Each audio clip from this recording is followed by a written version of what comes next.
एक औरत, एक साजिश और एक रात। एक ऐसी रात जिसने एक माँ से उसका बेटा और एक बहन से उसका भाई छीन लिया। मध्य प्रदेश के गोंदीखेड़ा गांव में उस रात के अंधेरे में कुछ ऐसा हुआ जो सुनकर आपकी रूह कांप जाएगी। ये कहानी है प्रियंका पुरोहित की, जो अपने ही पति की मौत का कारण बनी।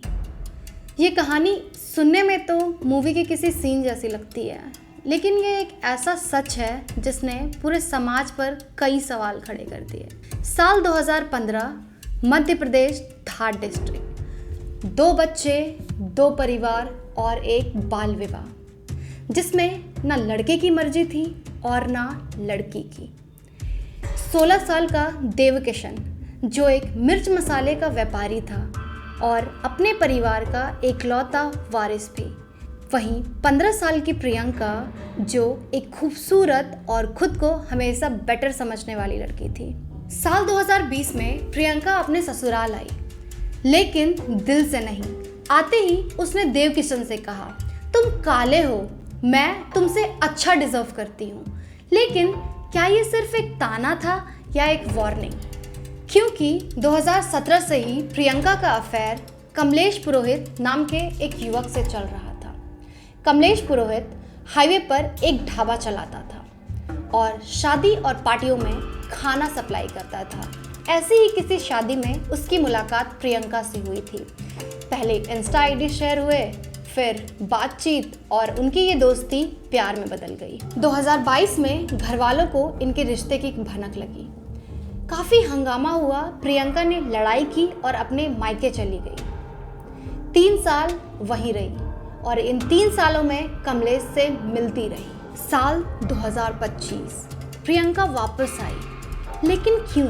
क्योंकि इस बार देवकिशन उनके बारे में सब जानता था। उसे कमलेश और उसके रिश्ते के बारे में सब पता चल चुका था और प्रियंका जानती थी, अगर इस बार कुछ नहीं किया गया तो बदनामी तय है।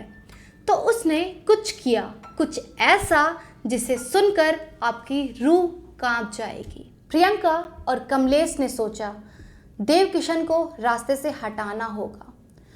उन्होंने अपने इस घिनौने काम में सुरेंद्र भाटी की मदद ली। सुरेंद्र भाटी, जो एक क्रिमिनल बैकग्राउंड से था, करीब 1 लाख में डील पक्की हुई। 10,000 रुपये यूपीआई ट्रांसफ़र किए गए। फिर डेट तय हुई 4 अप्रैल, लेकिन इस दिन सुरेंद्र आया ही नहीं। फिर दूसरी डेट तय होती है 7 अप्रैल और इस बार कोई रुकावट नहीं थी। रात के करीब 1 बज रहे थे। देवकिशन, उसकी माँ और बहन अपने अपने कमरे में सो रहे थे। प्रियंका ने घर का दरवाज़ा खुला छोड़ दिया था ताकि सुरेंद्र आसानी से अंदर आ सके। वहीं कमलेश घर के बाहर पहरा दे रहा था। सुरेंद्र अपना 12 इंच का धारदार हथियार लेकर देवकिशन के कमरे में पहुंचता है, जहां देवकिशन बेखौफ होकर सो रहा था। उसे क्या पता था कि उसके ही घर में कोई उसकी जान ले लेगा। उसने तो कभी सोचा भी नहीं था कि ये उसकी आखिरी रात होगी। सुरेंद्र ने देवकिशन के सिर और गर्दन पर कई वार किए। देवकिशन ने खुद को बचाने की काफ़ी कोशिश की, लेकिन वो खुद को बचा नहीं पाया। और अब मैं जो आपको बताने वाली हूँ, ये सुनकर आपकी रूह कांप जाएगी। प्रियंका ने उस रात कुछ ऐसा किया जिसने इंसानियत की सारी हदें पार कर दी। किसने सोचा था कि इंसानियत इतनी गिर जाएगी? प्रियंका उसी कमरे में कमलेश के साथ फिजिकल होती है, जिसमें उसके पति की लाश पड़ी थी। फिर शुरू होता है प्रियंका का नाटक। रात के करीब 4 बज रहे थे। वो काफ़ी चिल्लाई, रोई, लोगों को बुलाया। उसने बताया कि 7-8 डाकू आए थे, मुझे कमरे में बंद किया, मेरे पति को मारा और सारे गहने और पैसे ले गए। प्रियंका की आंखों में आंसू थे, आवाज़ में दर्द था, लेकिन पुलिस को उसकी बात पर भरोसा नहीं था। पुलिस को शक था और जब पुलिस को शक होता है तो सच बाहर आ ही जाता है। पुलिस ने काफ़ी छानबीन की और कई सबूत इकट्ठे किए। पहला, देवकिशन की बहन ज्योति ने बताया कि प्रियंका हमेशा उसके भाई को काले रंग का ताना देती थी। वो कहती रहती थी कि तुम काले हो और मैं तुमसे अच्छा लड़का डिजर्व करती हूँ। दूसरा, लूटे गए सामान और जेवर घर पर ही छुपाए हुए मिले।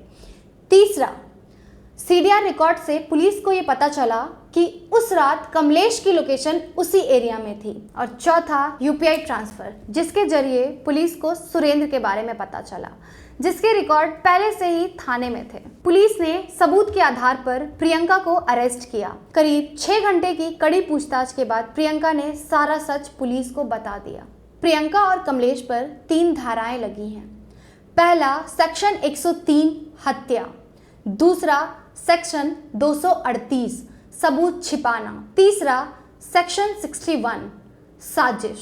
ये केस सिर्फ एक क्राइम नहीं है, ये एक आईना है जो हमें दिखाता है कि कैसे नफरत और हवस किसी इंसान को अंधा कर देती है, कैसे एक हंसते खेलते परिवार को बर्बाद कर देती है, कैसे एक माँ ने अपना बेटा खोया और एक बहन ने अपना भाई।